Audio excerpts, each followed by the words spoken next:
안녕하세요. 네, 이용구입니다. 오늘 국회가 드디어 코로나19 감염병으로 피해를 입고 있는 상가 임대차인 분들을 위해서 임대료 감액 청구권이 담긴 상가건물 임대차보호법 개정안을 처리를 했습니다. 일단 코로나19로 피해를 받고 있는 우리 임차인분들이 굉장히 많을 텐데요. 그나마 좀 숨통을 틀 수 있지 않을까라는 생각도 하면서 과연 그리고 상가 임대료를 과연 건물주에게 무작정 깎아달라고 감액해달라고 요구하는 것이 현실적으로 가능하느냐 이런 푸념 섞인 얘기도 나오고 있는데요. 그것에 대해서 오늘 좀 얘기를 한번 해보려고 합니다. 일단 장사하시는 분들은 아시겠지만 저도 뭐 어렸을 때 중학교 고등학교 또 제가 그 슈퍼집 아들이었었고요. 그래서 학교에서 돌아오면 고등학교 때 이제 오후에 어머니가 또 힘드시니까 제가 밤 12시까지 카운터를 지키고 직접 영업도 하고, 제가 고등학교 때부터 또 그랬어요. 그리고 제가 27살에 또 가게를 또 몇 년간 또 그 제 일을 하면서 투잡으로 운영을 해서 이 상가에 대한 임대료가 아시잖아요. 엄청나게 빠르게 도래합니다. 웬 한 달이 그렇게 빨라요. 어쨌든 뭐 내고 나서 뒤돌았으면 금방 또 한 달이 돼서 월세를 내야 하는, 그래서 사실 이 임대료는 굉장히 큰 부담으로 작용되는 게 우리 장사하시는 모든 사람들의 거의 100%의 공통점, 공감을 아마 하실 거라고 봅니다. 그런데 장사가 안 되면 사실 안 되겠지만, 실제로 장사가 안 되면 일단 뭐 직원분들을 정리해고할 수밖에 없으니까, 그래서 그나마 인건비를 좀 줄일 수도 있는데, 특히 음식점 하시는 분들이 많을 텐데요. 음식점은 인건비가 매출의 한 20% 정도 내외를 차지하고 있기 때문에 그나마 장사가 안 되면 안 되겠지만, 또 장사가 안 되면 일단 종업원분들을 자를 수밖에 없기 때문에 그러면 인건비가 줄어드는데, 이놈의 중요한 건 뭐냐면 그 매출이 줄어들어서 정말 가슴 아프게 그 직원들을 수년 동안 함께 했던 직원들을 잘라야 되는데, 임대료는 장사가 되든 안 되든 무조건 건물주에게 갖다 바칠 수밖에 없기 때문에 이게 가장 큰 두려움인 거예요. 왜냐면 저희가 제 방송을 뭐 들으신 분들은 아시겠지만, 그 음식점 같은 경우는 매출 대비해서 약 10% 안쪽으로 월세를 맞춰라 이렇게 말씀드리는데, 카페 같은 경우는 월세가 매출의 17%, 18%, 20%까지 가기도 하거든요. 그런데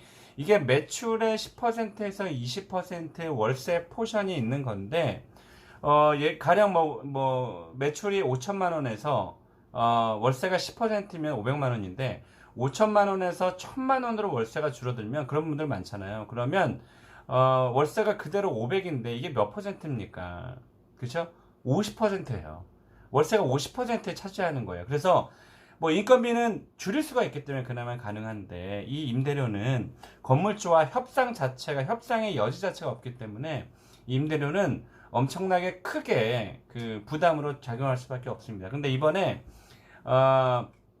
이번 그 개정안은 아시다시피 월세가 3개월치 분량의 월세가 밀리면 건물주가 임차인을 명도시킬 수 있는 법조항이 있습니다. 그래서 우리는 과거에는 임대인이 버릇된다고, 우리가 장사가 안 된다라는 걸 보여줘야 나중에 그 임대차 갱신할 때 월세를 올리지 않는다라는 그런, 옛날부터 그런 사고방식이 있어서 건물주에게 과거에는 뭐 몇 개월씩 일부러 장사가 되는데도 불구하고 밀리고는 했었는데, 지금은 일단 3개월치 분량의 월세가 밀리면 빼도 박도 못하고 그냥 명도의 조건이 가능합니다. 왜냐면 10년 동안의 상가 임대차 보호법이 있기 때문에 갱신할 때마다 뭐 5%밖에 올릴 수가 없잖아요. 그래서 일단 그 임차인이 조금이라도 빈틈을 보이면 건물주는 명도를 시킬 수 있는 그런 조건을 만들어 버리기 때문에 3개월 이상의 그 월세에 해당되는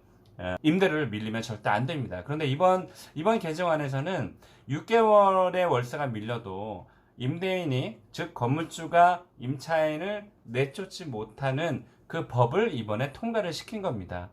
물론 이게 영원하지는 않고요. 일단 코로나19의 감염병으로 인해서 우리 국민들이 자영업자가 피해를 보고 있기 때문에 그거 해당돼서 6개월의 연체를 이에 대해서 임대인이 임차인을 쫓아내지 못한다라는 거고요.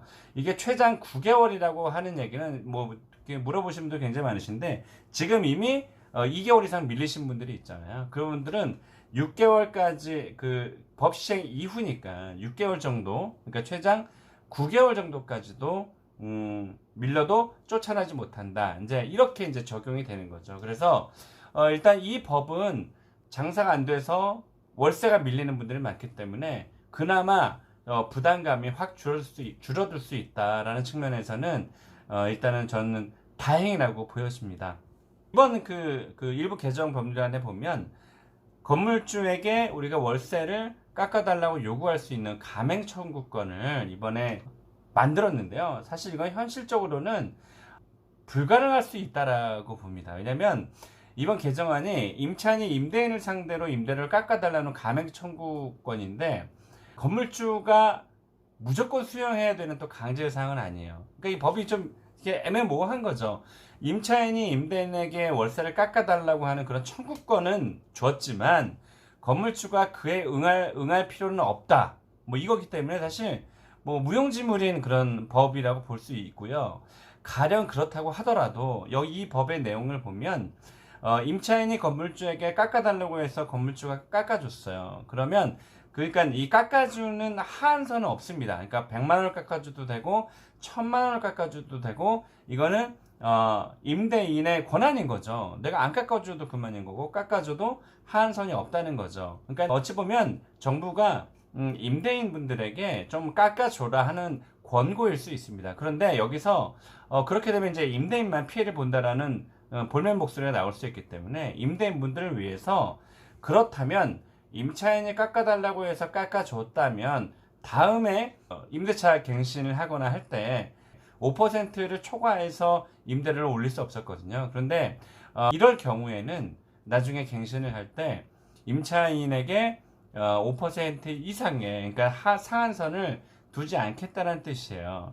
이게 어떤 위험의 신호가 있냐면 나중에 어느 정도 좀 깎아줬어요. 깎아주고 이 코로나19 상황이 이제 다 끝나게 돼버리면 이제 그때는 내가 임대료를 깎아줬으니 내가 이제 임대료를 올리겠다. 과거에는 5%밖에 못 올렸는데 이제는 뭐 50% 올려도 되고 100% 올려도 되는 그런 상한선을 아예 없애버렸기 때문에 이 코로나19가 끝나게 되면 그때가 또 굉장히 위험하고요. 그리고 또 한 가지는 이것도 생각해 볼 수 있어요. 나중에 내가 가게를 팔 때 이제는 다른 사람에게 파는 거기 때문에 나였으니까 그나마 그 건물주분이 좀 깎아줬던 건데 사람이 바뀔 때 그때는 잠깐 건물주는 악마로 변할 수밖에 없어요. 왜냐면 새로운 임차인에게 자꾸 그 매년 아니면 2년마다 갱신할 때마다 월세를 계속 올려달라고 사실 요구하기는 또 미안해지거든요. 그래서 임차인이 바뀔 때 그때 살짝 잠깐 한 번만 악마로 변합니다. 그래서 지금까지는 당신에게 좀 깎아줬지만 이제는 뭐 임차인도 바뀌니까 제값을 받아야 되겠다. 그래서 그전에는 뭐 300 받았다면 100만 원 깎아줘서 200만 원을 냈다면 이제 그거에 대한 또 보상을 받아야 되지 않겠어요, 건물주가? 그래서 들어오는 사람에게 나는 500만 원 받겠다 이래버리면 또 이건 또 답이 안 나옵니다. 그래서 웬만해서는 어차피 건물주에게 임대료를 깎아달라고 해서 깎아주는 사람 별로 없습니다. 괜히 그냥 자발적으로 이제 건물주가 깎아주면 모를까, 아니면 그냥 가볍게만 얘기해서 정말 인간적으로 깎아주면 모를까. 지금 이번 개정안에 나왔다시피 임대료를 깎아주게 되면 방금 전에 말씀드렸지만 나중에 또 그 갱신을 할 때 월세가 대폭 올라갈 수도 있기 때문에 그런 면을 좀 유념을 하셔야 됩니다. 그래서 어쨌든 이번 그 상가건물 그 감액 청구권에 대한 상가건물 임대차 보호법엔 크게 두 가지의 의미가 있는데요. 하나는 법 시행 이후 6개월 동안 연체를 하더라도 건물주는 임차인에게 내쫓지 않는다라고 이제 법에 명시가 돼서 이제 통과가 된 거고요. 그리고 또 한 가지는 그 임차인이 건물주에게 월세를 깎아달라고 청구할 수 있다는데 이거는 무용지물이다. 건물주가 강제, 그러니까 수용해야 된다는 강제성이 전혀 없고요. 또 다시 한번 말씀드리지만 이걸 깎아달라고 해서 깎아주게 되면 나중에는 또 피해를 볼 수 있다는 점도 여러분들이 잘 알고 계셔야 될 것 같습니다. 일단 그 6개월 연체에 대해서는 단비를 내린 어떤 조치라고 볼 수 있고요. 또 감액 청구권은 감액을 해달라고 청구하는 것은 사실상 현실적으로 불가능하지 않겠느냐, 이렇게 평가를 할 수 있을 것 같습니다. 네, 고맙습니다.